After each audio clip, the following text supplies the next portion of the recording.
Yo, what is good, my good people? My name is Martin, man. Welcome back to my channel. If you haven't subscribed, man, hit on that subscribe button, crash notification bell. Stay up to date with everything I got going on. It is highly appreciated.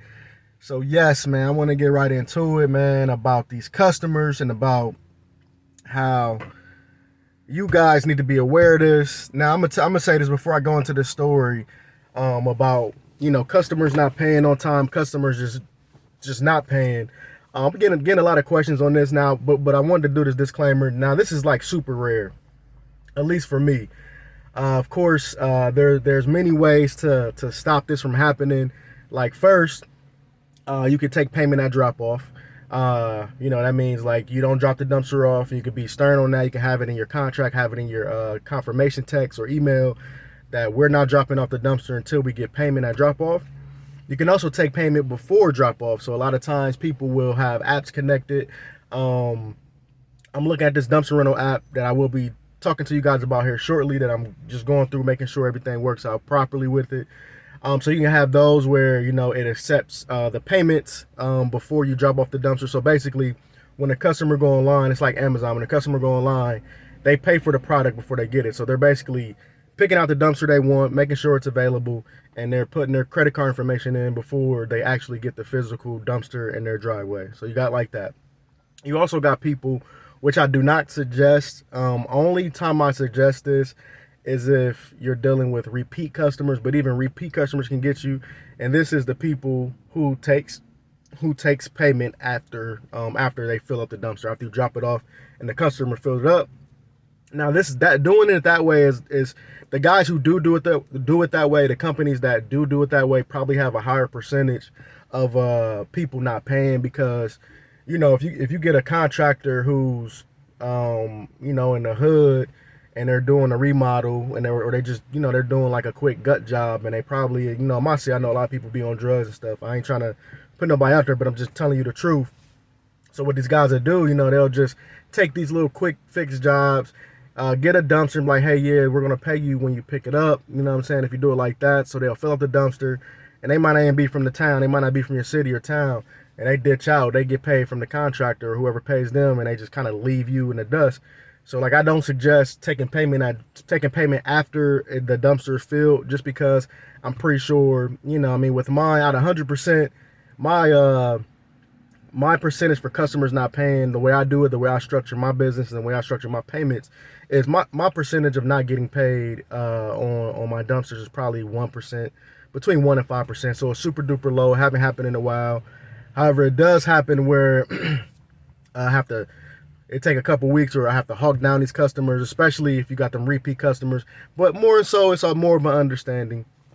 But I just want to shoot this video, man, so you guys can get a better look on what things not to do. And like, those things I just listed off are some of the items, some of the ways that you can go about it. Is drawbacks when you take payment before you drop off the dumpster, because a lot of customers might not have a credit card.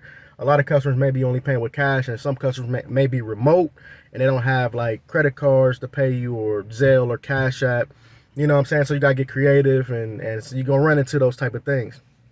So with me, one of my things where I've seemed to get got at where I got out the most was the repeat customer. So I had a guy, he was doing some carpets, he was doing some flooring at this like warehouse.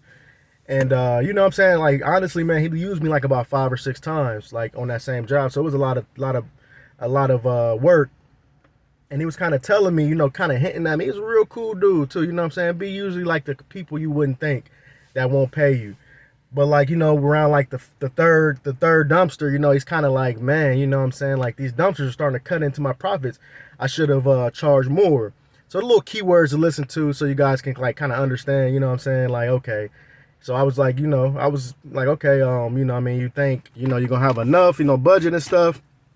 But he was still paying me on them. So what happened was, I gave him like 5 of them, and on the third one, up until the third one, he was paying me as soon as I dropped the dumpster off. But with the fourth one, he said he needed the fourth one. He was like, well, I'm not there right now, so can you just park in the same spot? I paid you 3 other times, so I'm good for it. You know what I'm saying? So he had that on me. So I was like, he spent like, almost $1,000. You know what I'm saying? So so far, I know he's good for it, cool dude, know his name, you know what I'm saying? He talked about his family to me. So I'm like, all right, yeah, like, yeah, no doubt, man, you know what I'm saying? You know, and I ain't thinking nothing of it.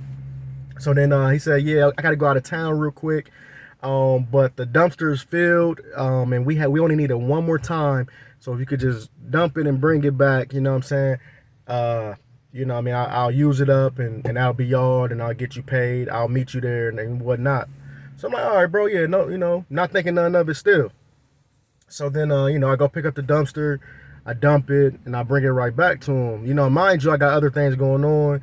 You know, I got other dumpsters going out. This is a time where, you know what I'm saying, it was just me, and I'm like super busy. My head is on a swivel. I'm taking every job possible, and you know what I mean. So I took it back. He wasn't there to meet me. I'm like, all right, you know, it's the second dumpster. I'm like, he paid me 3 other times, so I'm like, I know he seemed like a good guy, so I don't think he going, you know what I'm saying, flake out on me. So then, that one, you know, I hit him up and I was like, hey, is the dumpster ready? He's like, yeah. He was like, yeah, can I meet you somewhere or can I, Zelle it to you or Cash App it to you? Because I don't know if I'm gonna be able to get there today, but I can meet you somewhere later on. So this is when I'm like, okay, all right, you know what I mean? You know what I'm saying? So I'm like, okay, you know what I mean? But because if I would have waited, and, you know, I probably could have had enough time to dump out the stuff because, you know, but like I said, he paid it 3 times. We built up like a little relationship and he told me, and you get a lot of these customers like that. They'll be like, man, I promise you I'm going to give you all this business. I'm going to use you every time. I'm going to tell all my friends and my family. Those are people who usually talk to me like that, who asking for a good deal. I usually always get got by people like that for some reason, who always telling me how much business they're going to get me. I never see them again, hear from them again. They just want a good deal, whatever. So, you know what I'm saying, I pick up the 5th one. He tells me he want to meet me. So, you know, time go by. And I'm kind of tired. It's getting late. So I hit him up, and I'm like, hey, you still want to meet? He said, hey, can I meet you tomorrow morning? Or I'm going to try to get this credit card from my wife. Start bringing up his wife and how she got the information for the card and how she knows she does all the finances. So he going to reach her. She'll reach out to me. So I'm like, okay. The next day come. Had a busy morning, so I'm not thinking none of it, you know what I'm saying? I hit him up. You know, I didn't want to be too pushy and stuff like that. You know, it's me trying to be a nice guy.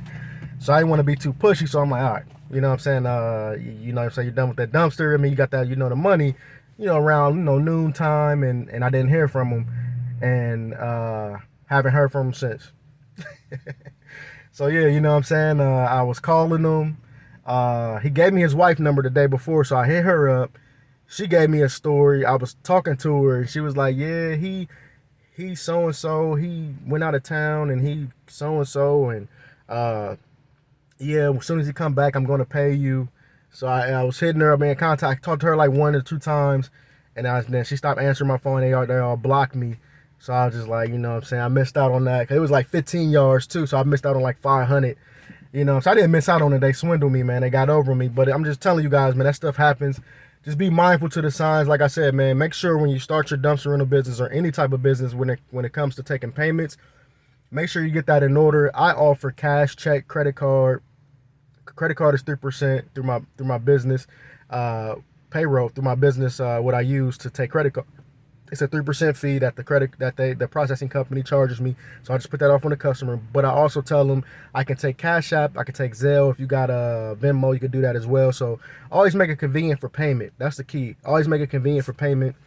Cash is king. I like to take cash, but you know, a lot of people check. You know what I mean? It's part of business. It comes with it. But just be prepared. If you don't want none of this stuff, you want to have 0% of this. You know, of course, take the payment before drop off, or don't drop the dumpster unless you get paid. Like I said, when you running around a lot and you dealt with these customers a lot, you know, you don't want to be waiting an hour for them to come and pay you. You know, you just want to go, you drop the dumpster, tell them you get it when you pick it up, or get it when you know what I'm saying? So just be mindful of everything. It's a whole lot of different scenarios that can happen when it comes to doing this type of business. It's no right way, it's no wrong way. So just be mindful, man, and get creative with your stuff. If you want to learn more, man, get the ebook, get the course, really go head forward, get those free guaranteed leads, get the dumpster builders, I got a financing guide now. So if you guys live in places where you have to have roll-offs, dump trailers, I have a plug to somebody who can get you finance for some roll-off dumpsters up to like $30,000, $40,000, man. You know, if you need your credit fixed, I got somebody to point you in the right direction with that. So get the course if you want all that information. But my name is Martin, man. That's all I got for today, man. I appreciate y'all. Make sure you subscribe. Make sure you hit that like button. Make sure you shoot me a comment on any experiences that you guys had while doing this. If you ever got fluked out, somebody ever played you on a payment, let me know in the comment section. I appreciate y'all, man. God bless y'all.